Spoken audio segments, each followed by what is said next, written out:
All right, I'm joined today by Janko. I've got Edward and Lars. If I'm getting all this correct here, that's usually not the way things go. Now, look, before we get this ball rolling, I want the two of you to introduce yourself. So let's start with Edward, you're closest. Can you introduce yourself to everybody at home, who you are and what you do?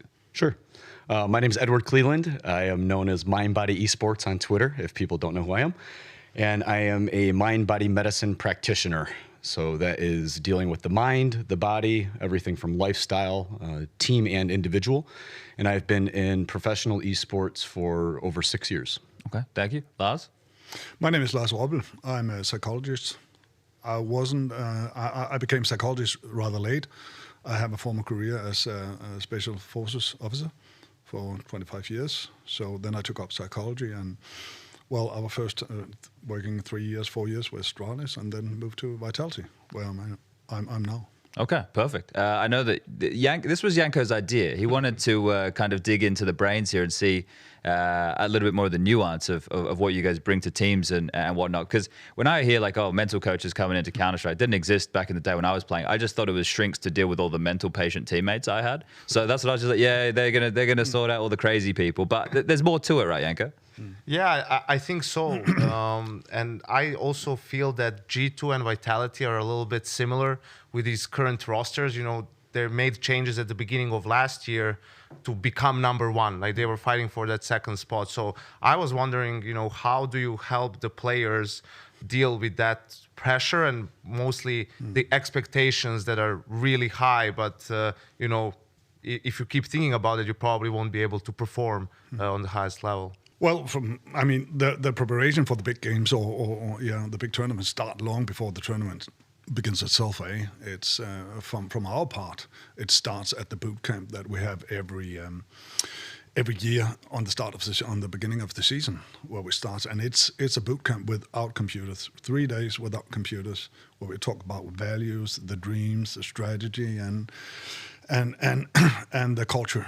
And that's been, of course, an issue because we're bringing Danes, Israelis, and French together. So that's where it starts.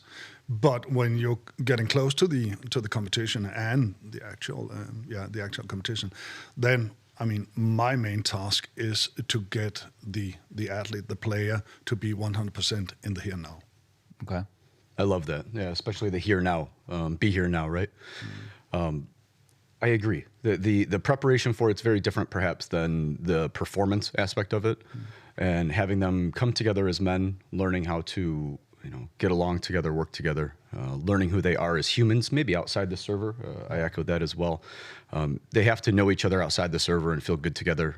We're like a family. How much time we spend together in all these events. So same thing with G2. We spend a lot of time outside the server, getting to know each other and building that relationship. Yeah, for you, Lars, you were part of Astralis as well. Obviously, a lot of success there.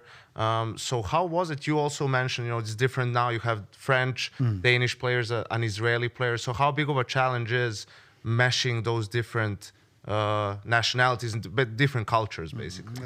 It was a bigger challenge than I think we have imagined. And that's, of course, a language barrier. But then there's also the culture. The big culture, but also the small culture, and there's quite a big difference in the way that the Danes is used to the authority from the in-game leader compared to the French.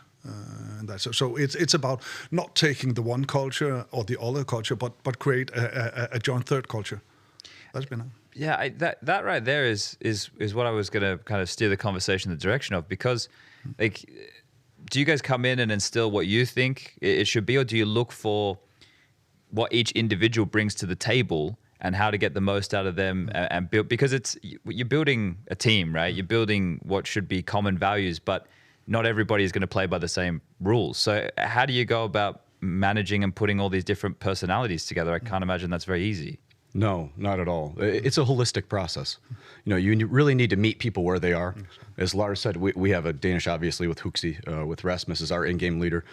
But you have to meet them where they are and develop those relationships between them. They are all very different people. In every one of these teams, I've worked with several different teams, and the cultures are a big part of that. But I like what you said, it's a third-party culture. You're coming up with your own culture within that room, and they need to lead that. It needs to be from their perspective. We can't come in as a practitioner. I don't believe practitioners should come in and say, here's the model.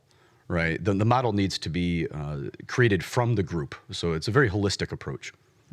And if I'm correct, Edward, you came in after the RMR, right? That was the... After it all went wrong.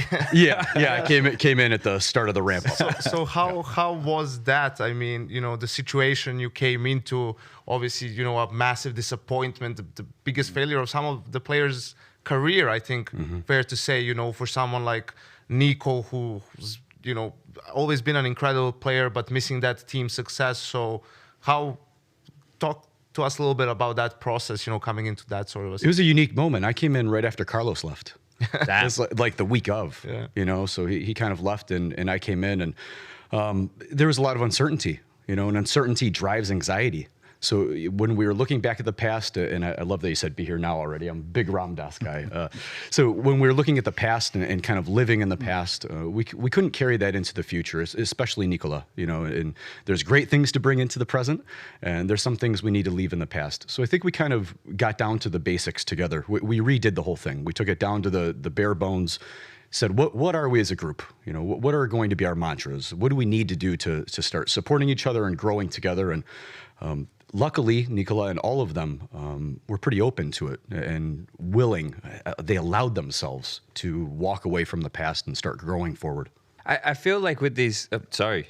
No, I was just saying it takes a lot of courage. I mean, and that's something to do with the culture. I mean, that to be open, have that courage to put forward what is it I'm bringing to the table. Where are the problems in the relations and all that? So it's really tremendous amount of courage. It does, yeah. We got a term that we call empty the backpack. That because things build up in relations, because even though they are colleagues, they're best friends, they are everything. They are also these underlying difficult feelings like jealousy, envy, and things like that. So we got to get rid of that in order to be in comparisons, right? Comparisons against others. Exactly. Our community. Yeah.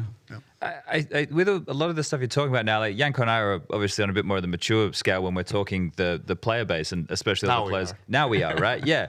Well, we weren't always, and we definitely didn't have these tools available to us, right? And this isn't stuff that the normal player who's just playing Counter-Strike at home or in a team or whatever has available to them here. But you're dealing with young men who communication traditionally not strong suits, right? Like I think we've all had a teammate or two in the time where it can be very heated, or we were the teammate. Yeah, no, that as well. And like from a leader perspective, when I was leading my teams, I was not equipped with anywhere near of the information that I have now. And I really struggled with that because I was struggling with my own stuff. So I'm just curious, like when you're dealing with young men or young adult, like I don't even know where you start. Like, because for people who are going to watch this, who are of that age, and maybe they're 18, 19, they're just watching, a lot of them are just going to look and go, it's just talk. Like I don't have a hard time. It's easy for me now. But getting these people to buy into it and looking at it, because a huge part of what they do, performing every day, is mental. They put in the reps. They know that they can execute, but it's all up here. How do you get that message across? Because it really is just words, right? What are the reinforcing moments to make them believe that, hey, this stuff is going to help? Because I know you said, they were all happy to dive in and take part and leave everything in the past, but I'm just wondering about the how. Like, I don't know, maybe that's the secret sauce that we don't want to give away here. But well, and maybe they weren't as willing in day one. Right. Maybe there's some resistance in day one, and we had to talk about that and get through it. You have to be willing to be uncomfortable.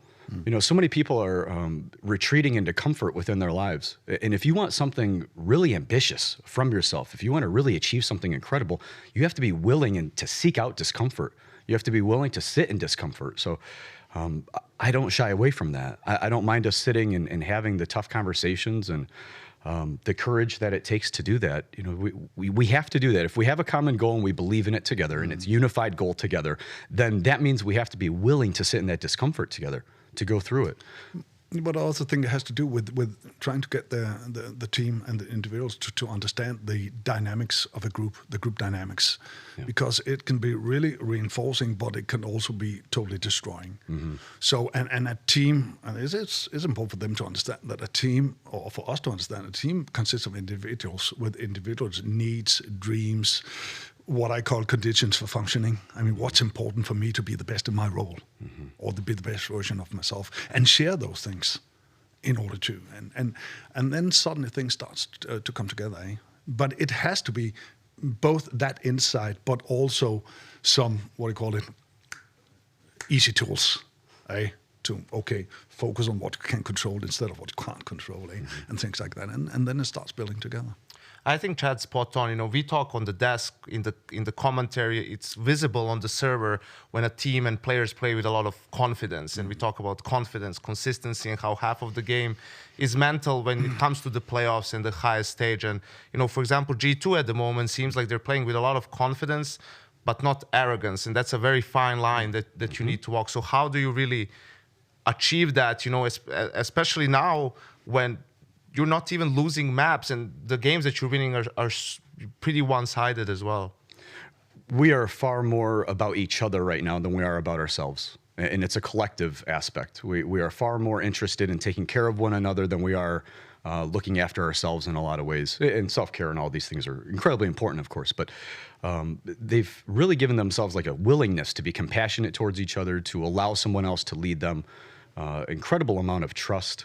I mean, the amount of mantras, even when I ask them right now, like, what are we doing well? They can ramble off everything that we're doing well. All of the things that we're doing well in terms of our inner dynamics and the relationships.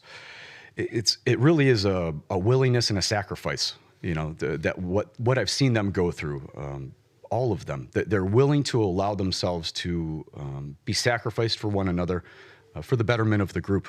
You know, but it's a common goal. I mean, we've had to really come together and understand what the common goals are together, and there are a lot of individual differences within that. Yeah, you know, so how are the individual differences? How are we going to not necessarily set them aside, but acknowledge them, and then find ways to meet in some common ground to help one another?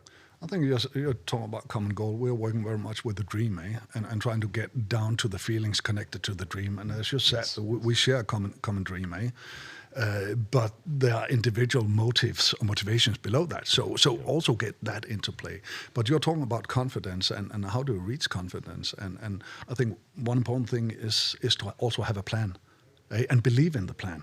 Because it is ups and downs, and you will meet resistance. But this believing in the plan and suddenly getting those breakthroughs that comes from having a plan that can be adjusted once in a while.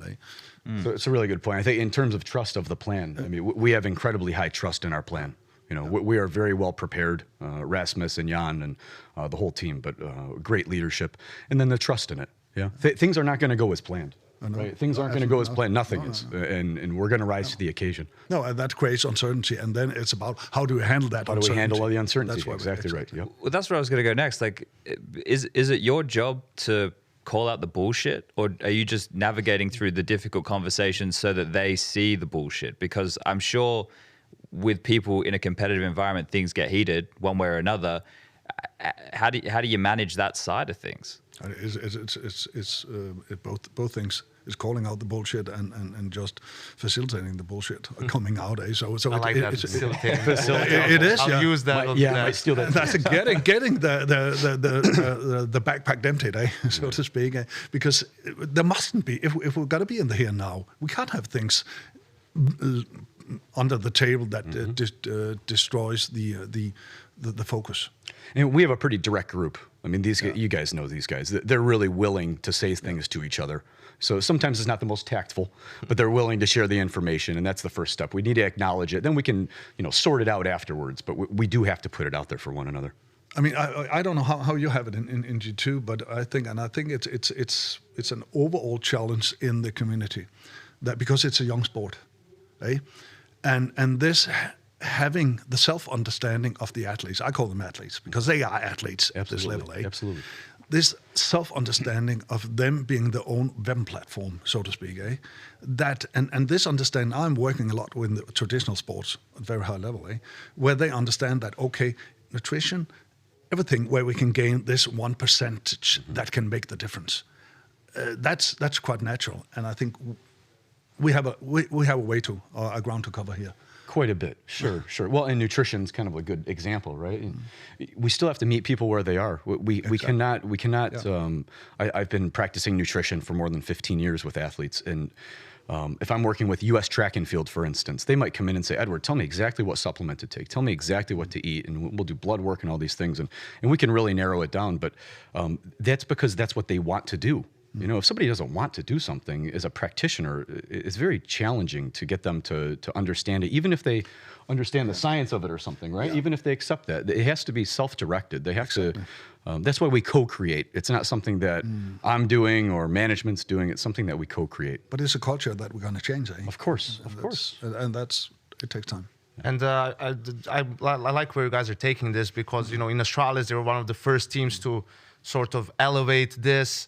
And I was wondering also something that probably the average viewer isn't aware as much, how connected is, I don't want to say physical performance or exercise, you know, to your mental health as well, or not necessarily health, but just to, I know Astralis, you know, back in the day, walking every morning, making sure you go outside for fresh air. I know Nico a couple of years ago also started, he was always having this routine where he's working out on game day, or at least going for a bit of cardio, or at least walking outside for 10 minutes. We did a heavy leg day yesterday. Yeah, Nicola and I. Yeah, my legs are killing me. My hamstrings are shot right now. That connection, right? How important is it?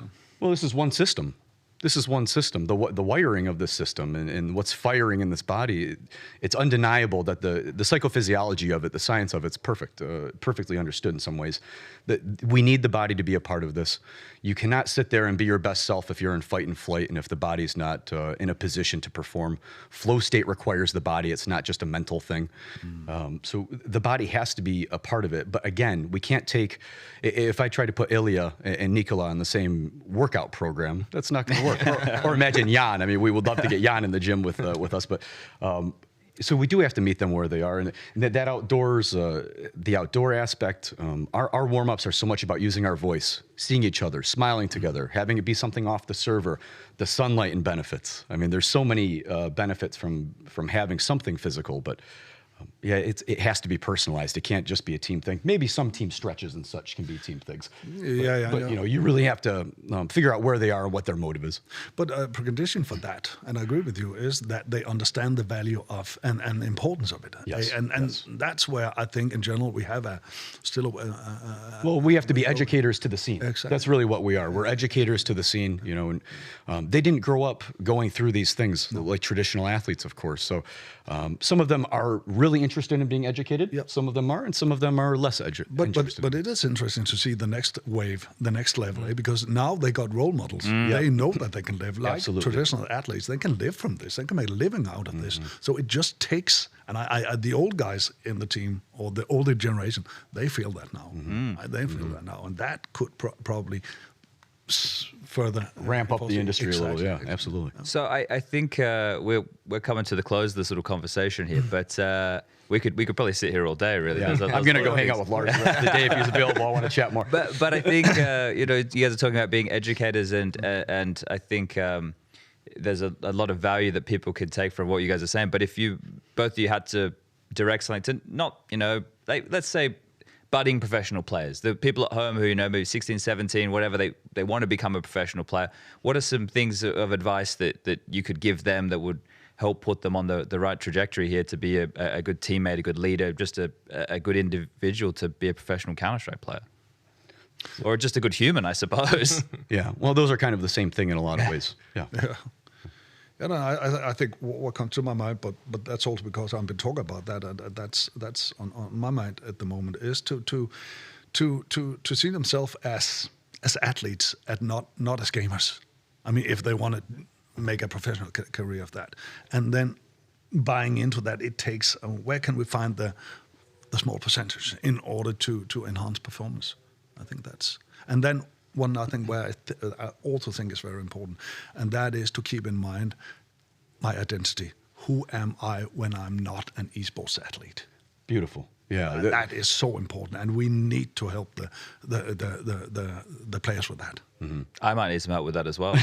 We all do. Well, we're all just trying to figure out who we are and what we're doing here, and it's no exception to the gamers, right? We're helping them learn who they are and help them explore who they are, and that level of self-awareness trickles over into everything you do. But it's something that you're doing as a person off the server. It's something you're doing as a gamer. It's something you're doing as a team. It's something you're doing as an org. I mean, it's pervasive against all different levels, really.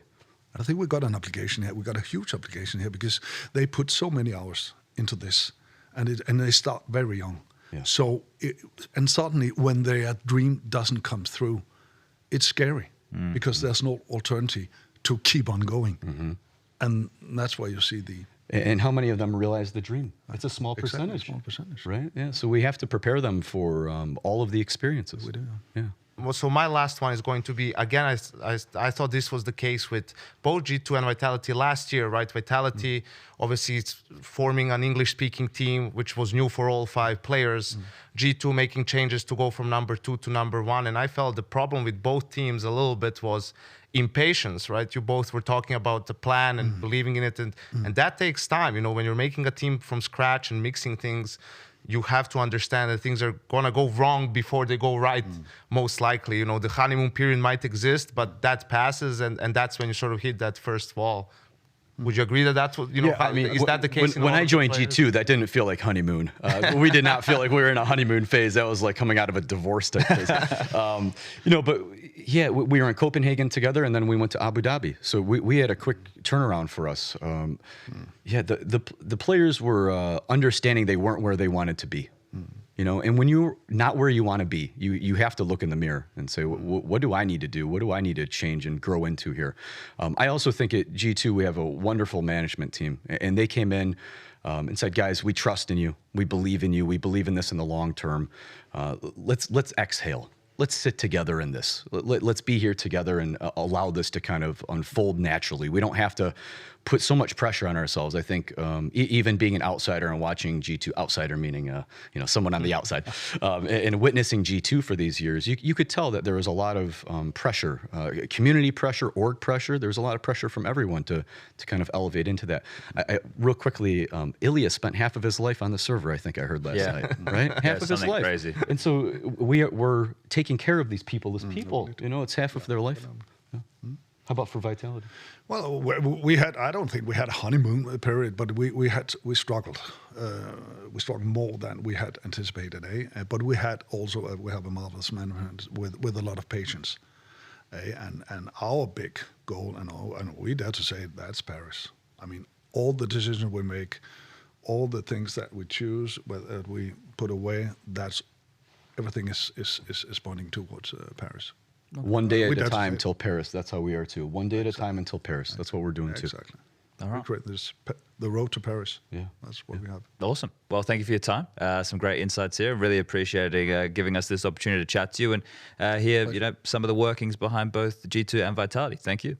Cheers. Thank you.